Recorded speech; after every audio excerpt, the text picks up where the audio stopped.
Kyle Rittenhouse turned the tables and announced he is countersuing Gaige Grosskreutz, the man who pointed a gun in his face and was shot in the arm when Rittenhouse defended himself. Grosskreutz took the stand in Kyle's trial and admitted he pointed a gun at Kyle first. The prosecutors were stunned by his admission in open court, knowing the not guilty verdict for Kyle would follow, and did not handle the moment well.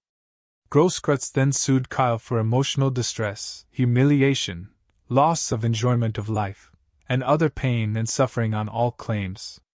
Imagine, you stick a gun in an armed man's face and he shoots you to protect himself and then you sue him? Thankfully, Kyle fighting back and will countersue the goon. Rittenhouse said, "Today I have filed a counter lawsuit against Mr. Grosskreutz for assault and emotional distress. We look forward to holding him accountable in court." Rittenhouse told Fox News earlier, "I guess it came as a shock to why he's filing a lawsuit because he admitted that he pointed a gun in my face and that he chased me down."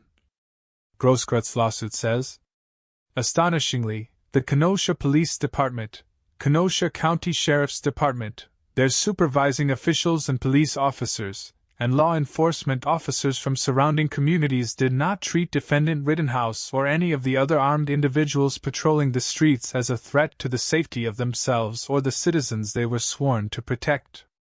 Instead, the law enforcement defendants deputized these armed individuals, conspired with them, and ratified their actions by letting them patrol the streets, armed with deadly weapons, to mete out justice as they saw fit. Defendant Rittenhouse instead shot Mr. Grosskreutz in the bicep, leaving a gaping wound.